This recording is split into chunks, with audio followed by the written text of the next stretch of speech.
नमस्कार, स्वागत छ यहाँलाई अर्जुन टेक्निकल ट्युटोरियलमा। आज हामी यो भिडियोमा विन्डो 10 बाट कसरी फोटोको कुनै पनि फोटोको ब्याकग्राउन्ड कसरी हटाउने भनेर सिक्ने छौं। जस्तै यो एउटा फोटो छ, यो फोटोमा भएको ब्याकग्राउन्डलाई हटाएर यसलाई चाहिँ स्टिकर अथवा पावर पोइन्ट प्रेजेन्टेसन र माइक्रोसफ्ट वर्डमा अनि यसरी हामी जुनसुकै ठाउँमा पनि राख्न सक्ने छौं।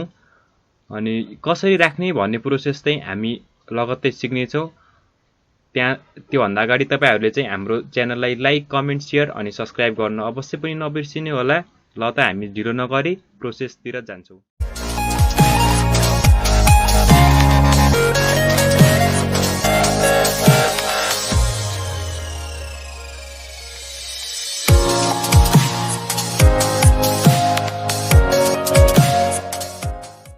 अच्छा, यहाँहरुलाई आजको हाम्रो भिडियोको टपिक छ विन्डो 10 युज गरेर कुनै पनि फोटोको ब्याकग्राउन्ड कसरी हटाउने र त्यो फोटोको ब्याकग्राउन्ड हटाउनलाई कुनै पनि हामीलाई कस्ट नलाग्ने, त्यो पनि हामी एकदमै फ्री तरिकाले र छिटो र छरितो तरिकाले कसरी गर्ने भनेर आजको यो भिडियोमा सिक्ने छौं। त्यसको लागि म ढिलो नगरी तपाईहरुलाई भिडियोतर्फ लग्छु। त्यसको लागि तपाईहरु यसरी सर्च मेनुमा जानु होला अनि सर्च मेनुमा गएर तपाईहरु चाहिँ पेन्ट 3D टाइप गर्नु होला। यसरी पेन्ट 3D टाइप गर्दाखेरि चाहिँ यसरी हाम्रो चाहिँ पेन्ट 3D ओपन भइसकेको छ। यसरी यसलाई ओपन गर्नु होला।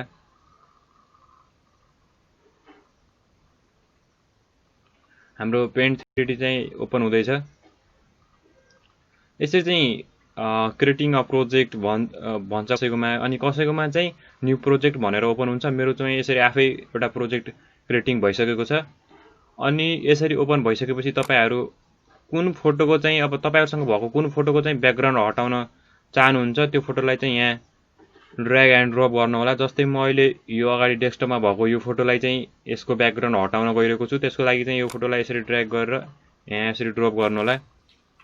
अनि यसरी ड्रप गरिसकेपछि हाम्रो यसरी एउटा नयाँ इन्टरफेस खुल्छ। म तपाईहरुलाई यसरी फुल स्क्रिनमा लगेर जान्छु।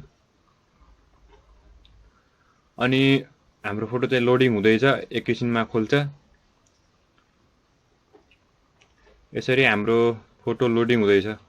यसरी लोडिङ भइसके भन्दा पछि यसरी हाम्रो फोटोहरुको चाहिँ यसरी यो रेक्टेंगुलर साइडमा यसरी सबै ठाउँमा चाहिँ यसरी फोटोहरुको सिलेक्ट भइरहेको छ। अनि यसरी सिलेक्ट भइसकेपछि तपाईहरुको चाहिँ दुईटा तरिकाले गर्न सक्नुहुन्छ। पहिलो तरिका चाहिँ यसरी म्याजिक सिलेक्ट, यसरी यहाँ क्लिक गरेर पनि गर्न सक्नुहुन्छ।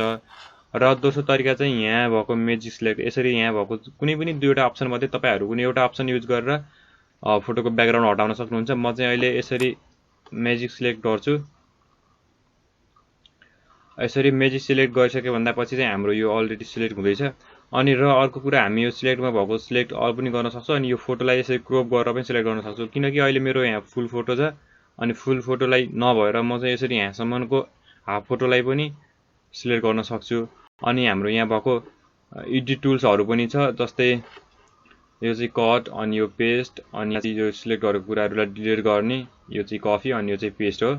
अनि हाम्रो अर्को टुल्सहरु पनि छ। जस्तै यहाँ रोटेसन एन्ड फ्लिप वाला, अनि यो चाहिँ यसरी रोटेसन गर्न मिल्छ। अनि यो होरिजेन्टल, यसरी भर्टिकलमा। यसरी हामीले म्याजिक सिलेक्ट गरिसकेपछि चाहिँ हाम्रो यसरी एउटा इन्टरफेस खुल्छ।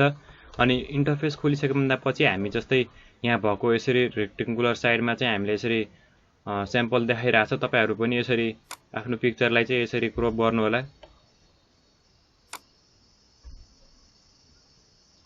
फोटो चाहिँ कुनै पनि नबिग्रिने गरेर यसरी क्रोप गर्नु होला।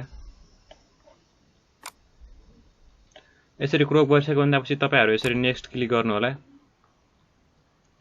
जस्तै हामीलाई के गर्ने भनेर यहाँ एउटा स्याम्पल पनि देखाउँछ।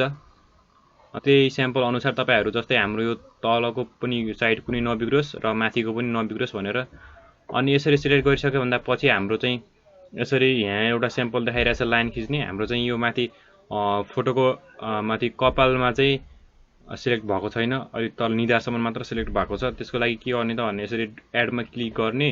हाम्रो चाहिँ अहिले अलरेडी एडमै छ। अनि त्यसपछि एडमा क्लिक गरिसकेपछि तपाईहरु चाहिँ यसरी ड्रा गर्नु होला। यसरी ड्रा गरिसकेपछि हाम्रो अलरेडी सिलेक्ट भइसकेको छ। र फेरि हाम्रो चाहिँ यहाँ भएको हातमा भएको चाहिँ यो ठाउँमा चाहिँ यसरी सिलेक्ट हुन बाँकी छ। त्यसको लागि यसरी यहाँ तपाईँ रिमुभमा क्लिक गर्नु होला। अनि रिमुभमा क्लिक गरिसकेपछि तपाईँहरू चाहिँ यसरी यहाँ एउटा सिलेक्ट गर्नु होला। अनि यहाँ चाहिँ एकदम यसरी पुरै हटेको छ। त्यसपछि फेरि यहाँ यसरी एडमा जानु होला। तपाईँहरू चाहिँ यसरी यहाँबाट फेरि यसरी क्लिक गर्नु होला। यो चाहिँ रिमुभ भएको ठाउँमा फेरि आउँछ। यहाँभित्र पनि हाम्रो रिमुभ भइसक्यो। अनि यति गरिसकेपछि तपाईँहरू चाहिँ यसरी डन गर्नु होला। म चाहिँ अहिले सिम्पली उदाहरणको लागि तपाईँहरूलाई गर्दैछु। तपाईँहरूले चाहिँ यसरी गर्दाखेरि चाहिँ धेरै मेहनत गर्नु होला। जस्तै यो ठाउँ पनि प्रोपरली सिलेक्ट भएको छैन अनि यो साइडको ठाउँ पनि यसरी प्रोपरली भएको छैन। तपाईँहरू नभएको ठाउँमा चाहिँ यसरी एड गर्नु होला। अनि धेरै भएको ठाउँमा चाहिँ यसरी यहाँ रिमुभ आइकनमा क्लिक गरेर तपाईँहरू यसरी गर्न सक्नुहुनेछ।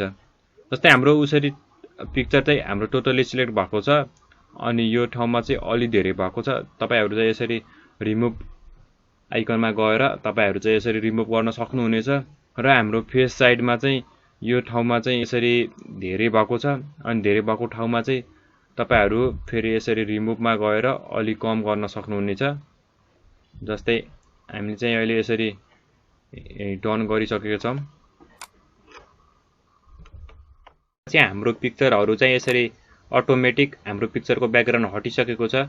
यसरी देख्न सक्नुहुन्छ तपाईँहरू। हामी जुनसुकै ठाउँमा पनि राख्न सक्छौँ फोटोको। पहिले चाहिँ यसरी सेन्टर थियो, अहिले चाहिँ हामी जुनसुकै यसरी ठाउँमा पनि राख्न सक्छौँ।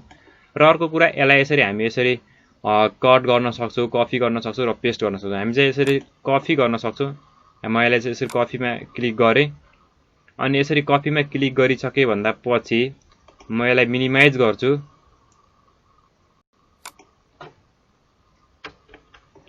यसरी मिनिमाइज गरिसके भन्दा पछि तपाईहरु यसरी म यसरी ओडमा जान्छु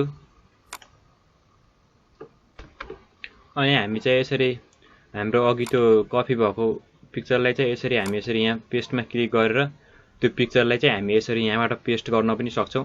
हाम्रो पिक्चर चाहिँ पेस्ट हुँदैछ। अहिले चाहिँ हाम्रो पिक्चरको साइज धेरै ठुलो भएर चाहिँ अहिले साइडतिर गएको छ। म चाहिँ यसलाई सानो गर्छु। यसरी तपाईहरु सानो गर्नु होला। अहिले चाहिँ एकदमै ठुलो भएको कारण चाहिँ यो अलि ठुलो भएको छ।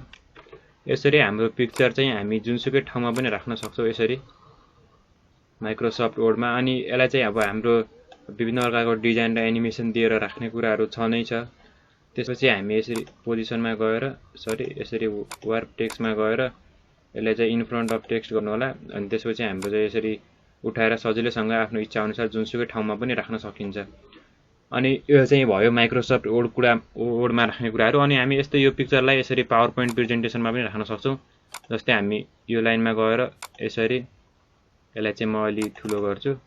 यसरी हामी यसरी यहाँ पेस्ट गर्न सक्छौं। त्यो हाम्रो पिक्चर चाहिँ यहाँ पनि पेस्ट हुन्छ। अहिले चाहिँ हाम्रो साइज पिक्चरको ठुलो छ। यसरी तपाईहरु यसरी सानो गर्नु होला। म चाहिँ यसरी सानो गर्छु। यसरी तपाईहरु अब कुनै पनि पावर पोइन्ट प्रेजेन्टेसनमा राख्न पर्यो भने चाहिँ तपाईहरु यसरी फोटोलाई सजिलैसँग राख्न सक्नुहुनेछ। अनि आजको हाम्रो यसरी यो ब्याकग्राउन्ड रिमुभ भएको फोटोलाई चाहिँ तपाईहरु यसरी यहाँ यसरी मेनुमा गएर यसरी सेभ एजमा गएर तपाईहरु यसरी इमेजमा राख्ने कि अनि 3D मोडलमा राख्ने कि अनि केमा राख्ने तपाईहरु यसरी गएर सेभ पनि गर्न सक्नुहुनेछ। अनि यो यसरी यो भएको पिक्चरहरुलाई चाहिँ तपाईहरु यसरी मेक स्टिकरमा गएर यसरी स्टिकरमा क्लिक गरेर अनि तपाई यसरी स्टिकर फर्ममा पनि राख्न सक्नुहुनेछ। यसलाई पछाडी चाहिँ यो हाम्रो अहिले ब्याकग्राउन्डमा जम्मै यस्तो छ। यसलाई चाहिँ ट्रान्सपेरेन्ट गरेर तपाईहरु यसरी स्टिकर दिएर पनि तपाईहरु यसरी राख्न सक्नुहुनेछ।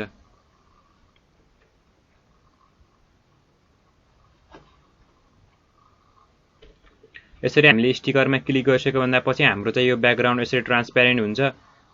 जस्तै तपाईहरुले यहाँ यसरी देख्नुभयो होला। यसरी ट्रान्सपेरेन्ट हुन्छ। अघिको हाम्रो पिक्चरमा चाहिँ यसरी यो ब्याकग्राउन्ड थियो। यसरी हटाएर चाहिँ हामी यसरी ट्रान्सपेरेन्ट राख्न सक्छौं।